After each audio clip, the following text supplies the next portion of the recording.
we're coming live from Sandy Creek Park in Athens, Georgia, and we have with us the Imperial Grand Potentate himself, Dr. Malachi Z York, the man that has made it possible for the Nuwaubian nation to be established throughout the world. He has touched many hearts and has opened many minds to the truth.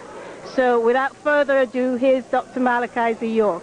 Just a few questions. Sure. And first of all, to say thank you for making it possible for me to be here and to know as much as I do know at this time. Just doing my job. All right. I want to say congratulations on your new title as Imperial Grand Potentate. Can you tell me what it means to us as Nuwaubian people?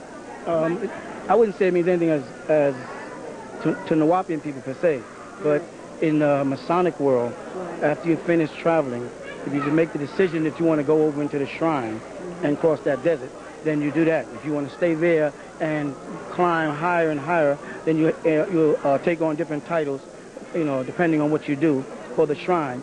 And the people, I'm more concerned with the Afro Masonic lodges and the Afro shrine, because there is a split in Freemasonry between the whites and the blacks. And they have the whites have blacks pledging to them, when in actuality the first Freemason was Nimrod, son of Cush, Ethiopian, and they should be getting their charters from us. So I'm barely here to set the record straight. And I think it's time for Freemasons, I think it's time for us to come forward, because we're getting a bad name because of things that Caucasian Masons are doing, like Albert Pike and Albert Mackey and them, with their books Moral Dogma, where they give praise to Lucifer. And now Freemasons worldwide are being thought of as satanic and all that. And I think it's time for us to step up and let people know what we're allowed to let them know about our fraternity, right? But to set the record straight. You know what I'm saying? Okay, fine. Thank you. How do you think the rest of the world views us with your new title as well? Well, I think that, first of all, it smashes the cult concept. As Freemasons and Shriners, we were trying not to make that public.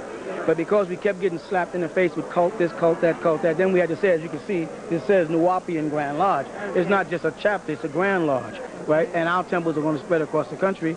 And so it's now, in other words, time for us to come forward and let people know that the slander that they keep saying that the cult is a cult, that unless all Freemasons worldwide are a cult, then we're not a cult. You follow the simple?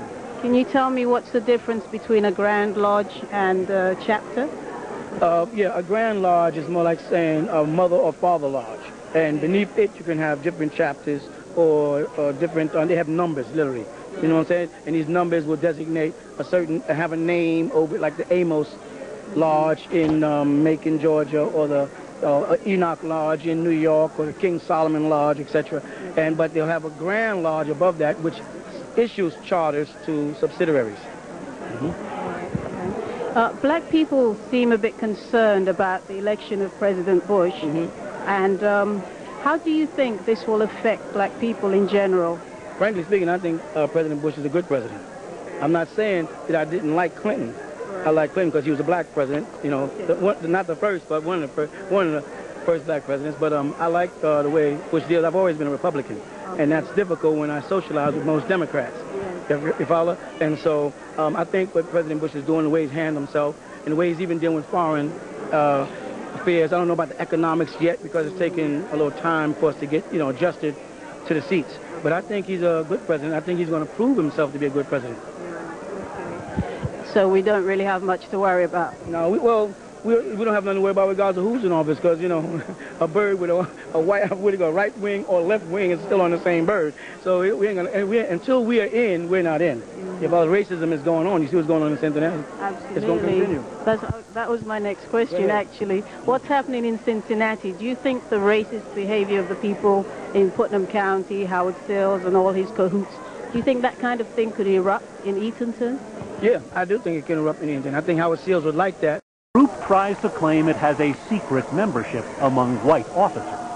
Such infiltration was once common in many police forces around the country. A lot of my members are wearing badges today, and I know they have an itchy trigger finger. They're praying to God something happens here today because they want to take out a couple of these. Racism and discrimination leveled at them by the Planning and Zoning Board, the Board of Commissioners, County Attorney Dorothy Adams, and husband Frank Ford, the Eatonton Police Department, and other officials. The Nuwaubians have risen to the challenge and are beating the racists at their own game. by taking the battle from the good old boy kangaroo-style court of the Okumulji Judicial Circuit, where grandma is the judge, father is the attorney, the uncle is the sheriff, his son is the police chief, and cousin Bob is head of planning and zoning, to the higher court system with hopes of getting some justice.